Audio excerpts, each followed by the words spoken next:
Welcome to महास्पर्धा. मित्रांनो, सध्या सर्व महाराष्ट्रभर एकच चर्चा चालू आहे की ग्रुप सी 2023चा मेन्सचा निकाल कधी लागेल. आणि त्यापेक्षा जास्त चर्चा अशी आहे की कट ऑफ किती लागेल. संपूर्ण महाराष्ट्रामध्ये वेगवेगळ्या टेलिग्राम चॅनल, क्लासेस असतील किंवा इतर पोस्ट होल्डर असतील, त्यांनी एक अंदाज प्रेडिक्शन वर्तवलेला आहे, जे की जवळपास 50 प्रश्नापासून ते 110 प्रश्नांपर्यंत प्रेडिक्शन आहे. किंवा काही जणांचं मत टॅक्स असिस्टंटच्या बाबतीत अजूनही जास्तच आहे. परंतु वस्तुस्थिती काय आहे आणि हा निकाल का उशीर होतोय. जवळपास 17 डिसेंबर 2023 झालेली एक्झाम आता एप्रिल 24 संपत आला, तरी हा 4 महिन्याचा कालावधी का पुरेसा वाटत नाही. आणि जवळपास 80 ते 85 हजार उमेदवारांनी मेन्स परीक्षा दिली आणि त्यातून जे 20-25 हजार स्किल टेस्ट साठी पात्र ठरणार आहेत उमेदवार, त्यातून जे पोस्ट होल्डर आहेत ऑलरेडी, कारण या दरम्यानच्या काळामध्ये बरेचसे निकाल लागलेले आहेत आणि बरेचसे उमेदवार त्या पदावर संतुष्ट असल्या कारणानं स्किल टेस्टला पण जाणार नाहीत. त्यामुळे जे उमेदवार 22-23 हजार जे काही उमेदवार स्किल टेस्टला पात्र होतील लिपिकच्या बाबतीत, कारण 7-7.5 हजार पद आहेत आणि त्यासाठी एकाच 3 रेशो असा विचार केला तर तितकी पदं भरताना त्यांना 20 ते 25 हजार उमेदवारांची आवश्यकता आहे त्या रेशोच्या तुलनेत. तर आता जे उमेदवार ऑलरेडी सेवेत आहेत किंवा ज्यांना आता नुकत्याच नियुक्त्या मिळालेल्या आहेत किंवा नियुक्त्या न मिळता सिलेक्शन झालेलं आहे नुसतं, ते उमेदवार पुन्हा स्किल टेस्टला जाणार नाहीत. त्यामुळे बरेचसं कॉम्पिटिशन जे आहे, म्हणजे जो रेशो 1:3 होता तो ऑब्विसली 1:2च येणार आहे. तर सगळ्यात महत्वाचा विषय म्हणजे कट ऑफ काय लागेल हा विषय आहे. आणि कट ऑफ प्रत्येकाला विचारलं की मार्क्स किती आहेत, तर तो generally as an average 100 plus तर आहेतच, सांगता येतच. 110 प्लस पण आहेत, 120 प्लस पण आहेत. पण बरेच जण 70-80 असे पण आहेत, 90च्या आसपास पण आहेत. पण विचार असा आहे की ज्या 7,500 जागेमध्ये ज्या ओपन जनरलच्या जागा आहेत, 875 काय आसपास जागा आहेत, त्यानुसार त्यांना उमेदवार आवश्यकता आहे ओपन जनरलचं मेरिट फाइंड आउट करण्यासाठी.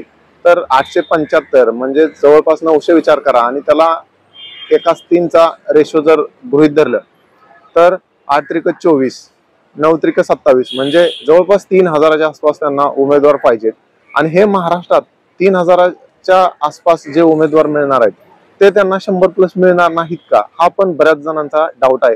कारण सहजच चर्चा केली असता, कारण आम्ही जेव्हा मंत्रालयात इतर उमेदवारांना विचारतो, आता मंत्रालय फायनल झालंय की अजून पुन्हा डिस्ट्रिक्टला जिल्हा स्तरावर, विभाग स्तरावर महसूल असेल किंवा PWD असेल किंवा मुद्रांक असेल, सहकार निबंधक संस्था असतील, इथं तुम्हाला पोस्टिंगला जायचं आहे, काय विचार आहे.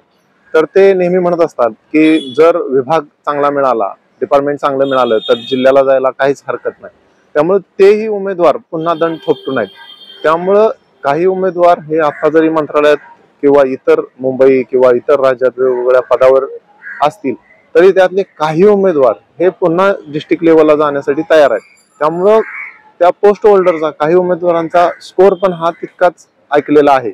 त्यामुळं प्रेडिक्शन सांगताना बऱ्याच जणांच्या दांड्यागुल होणार आहेत.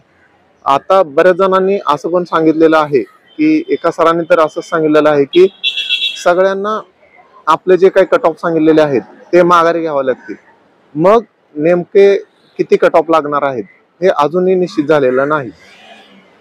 म्हणजे तो अंदाजच कोणालाही वर्तवणं शक्य झालेलं नाही. कारण आता जे समांतर आरक्षणातील काही जागा आहेत त्या मुंबईसाठी त्यांचं आरक्षण गृहीत धरलं जात नाही.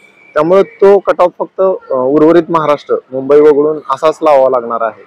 त्यामुळं आयोगापुढे पण बरेचसे कॉम्प्लिकेशन असतील. त्यामुळे हा कदाचित रिझल्ट उशिरा लागत आहे. आणि कट ऑफ प्रेडिक्शन जे सांगतायत त्यातला काही जणांचं प्रेडिक्शन आहे त्याचा आणि कट ऑफचा कदाचित जवळपासही संबंध नसणार आहे. कारण कट ऑफ लागल्यानंतर बऱ्याच जणांना असं वाटू नये की त्यांनी आम्हाला फसवलं, एवढा कमी कट ऑफ सांगायला नाही पाहिजे होता आणि त्यामुळे आम्ही टायपिंग स्किल टेस्ट प्रॅक्टिस करत राहिलो आणि आमचं नुकसान झालं. किंवा काही जणांना असंही वाटू शकतं की आम्ही त्याच वेळेस प्रॅक्टिस करायला पाहिजे होती आणि आम्हाला वाटलं नव्हतं की एवढा कमी कट ऑफ लागेल आणि आम्ही पण बसलो असतो. तर त्यांनी पण प्रॅक्टिस करायला पाहिजे होती असं त्यावेळेस वाटेल. पण अजून निश्चितता नाही. ज्यावेळेस आयोग कट ऑफ डिक्लेअर करतं त्याच वेळेस त्या गोष्टी फायनल होत असतात. आतापर्यंत कोणी ॲक्युरेट कट ऑफ कोणीही सांगितलेला नाही. तो एक प्रेडिक्शन अंदाज असतो. जवळपास जेवढी मार्क्स मार्केटमध्ये असतात, जेवढी उमेदवारांना मार्क्स असतात त्याच्यापेक्षा थोडासा तरी वाढताच कट ऑफ लागलेला असतो. त्यामुळे आता सध्या 100, 105, 110 असे म्हणत असतील तरी पण 110च्या आसपास किंवा त्या तुलनेत कट ऑफ लागण्याची शक्यता वर्तवण्यात येत आहे. बऱ्याच पोस्ट होल्डरच्या बाबतीत वगैरे बरेच जण सांगत आहेत. त्यामुळं आता या नेक्स्ट वीक मध्ये बघूया. वेळ जवळच आलेली आहे. नेमकं काय घडतंय ते आणि तुमच्या पण ज्या काही कमेंट्स असतील, तुम्हाला पण काय प्रेडिक्शन वाटत असतील, कदाचित हा माझा अंदाज चुकू शकतो किंवा मी काय फायनली असं स्पष्टपणे सांगत नाही की हा एवढाच कट ऑफ लागेल. परंतु बऱ्याच जणांनी जे प्रेडिक्शन वर्तवलेले आहेत ते कदाचित चुकीचे ठरू शकतात. त्यामुळं बरेच जण विचारतात की कट ऑफ कधी लागेल. फायनली तुम्हाला माहित असू शकतो, पण फायनली आपण पण एक अंदाजच वर्तवत असतो. त्यामुळं आमच्या बघण्यातले, ऐकण्यातले जे नेहमी आम्ही सोबत असतो त्यापैकी ज्या उमेदवारांना आम्ही विचारतोय की किती स्कोर आहे, तर तो सहज सांगतो 117 आहे. मग जाणार की डिस्ट्रिक्टला, असाच तो एक पॉझिटिव्ह अप्रोच ठेवून बोलत असतो. त्यामुळं मुलींच्या बाबतीत सुद्धा बऱ्याच जणांचे चांगले स्कोर आहेत. मग आता ओपनच्या कट ऑफच्या तुलनेत जर इतर कास्टचे कट ऑफ किती खाली येतात ते बघणं पण खूप उत्साहाचं असेल. आता येणाऱ्या आठवड्यात आयोगानं रिझल्ट डिक्लेअर करणं खूप गरजेचं आहे, कारण 4 महिने म्हणजे खूप झाले.